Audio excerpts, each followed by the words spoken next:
பாவத்தின் தந்தை யார்? அரசன் ஒருவனுக்கு திடீரென்று ஒரு சந்தேகம் வந்தது. பாவத்தின் தந்தை யார் என்பது. அரசவையில் இருந்த பண்டிதரை தனது நண்பன் போலவே அவர் நடத்தி வந்தார். அவரை நோக்கி பாவத்தின் தந்தை யார் என்று பண்டிதரிடம் கேட்டார். அதற்கு சரியான பதிலை நீங்கள் சொல்ல வேண்டும் என்றார். பண்டிதருக்கோ பெரும் குழப்பம் ஏற்பட்டது. யார் பாவத்தை உருவாக்கினார்கள்? யாரை பாவத்தின் தந்தை என்று சொல்வது? அவரது முகத்தில் நிலவிய குழப்பத்தை கண்ட அரசர், சரி, இதற்கு உடனடியாக பதில் சொல்ல வேண்டாம், ஒரு வாரத்திற்குள் பதில் சொல்லுங்கள், ஆனால் சரியான பதிலை சொல்லாவிட்டால் தகுந்த தண்டனை உண்டு என்று எச்சரித்தார்.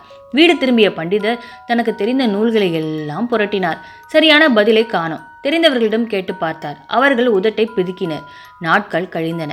ஊரில் ஓடும் நதிக்கரையின் ஓரமாக சோகமாக முகத்துடன் அவர் நடந்து சென்று கொண்டிருந்தார். நாளைக்கு பதில் சொல்ல வேண்டுமே.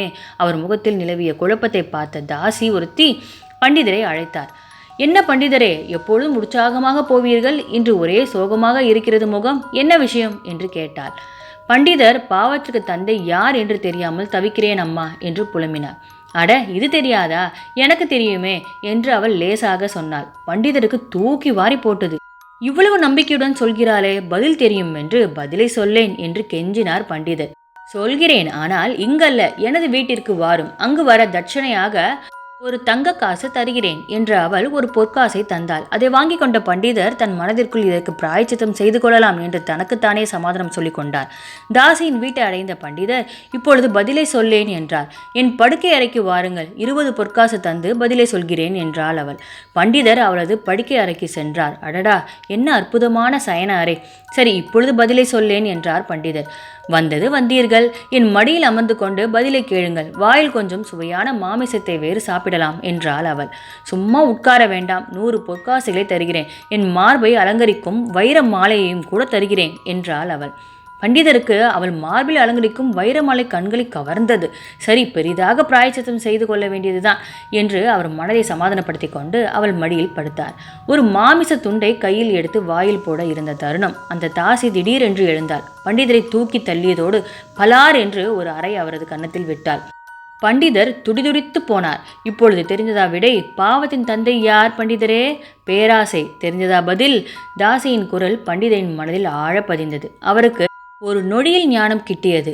கையில் இருந்த பொற்காசுகளை எல்லாம் தூக்கி எறிந்தார். சாலை வழியே விடை தெரிந்து விட்டது, விடை தெரிந்து விட்டது என்று கத்திக்கொண்டே ஓடோடி வந்தார். நேராக அரண்மனைக்கு சென்ற பண்டிதர் மன்னரை சந்தித்தார். மக்கள் கூட்டமும் பெருகிவிட்டது. மன்னா, விடை தெரிந்து விட்டது, பாவத்தின் தந்தை யார் என்று எனக்கு தெரிந்து விட்டது என்று சொல்லிவிட்டு நடந்ததை அனைத்தும் அப்படியே சொன்னார். மன்னா, எனக்கு தகுந்த தண்டனை கொடுத்து விடுங்கள். பண்டிதராய் இருந்தும் ஒரு இழிவான காரியத்திற்கு இணங்கினேனே, என்னை தேச பிரஷ்டம் செய்து விடுங்கள் என்று உருக்கமாக வேண்டினார். ஆஹா, பாவத்தின் தந்தை பேராசையா? சரியான பதில் என்று மகிழ்ச்சியுடன் கூவிய மன்னன் பண்டிதரை நண்பன் போல என்ற முறையில் கட்டி கொண்டார் மன்னர். நாட்டை விட்டு வெளியேறுவதா? ஒரு காலம் இணங்க மாட்டேன் அதற்கு. உங்களுக்கு ஞானம் வந்து விட்டதை உணர்கிறேன். இந்த கணம் முதல் நீங்களே எனது குரு. ஒரு நாளும் தவறான வழியில் செல்ல முடியாத நீங்களே எனக்கு தகுந்தபடி வழிகாட்டி என்னை சீடனாக ஏற்றுக்கொள்ளுங்கள் என்றார் மன்னர். பண்டிதரை அடிபணிந்து வணங்கினார். ஆமாம், பாவத்தின் தந்தை பேராசைதான். உங்களுக்கு பிடிச்சிருந்தா இந்த பதிவு?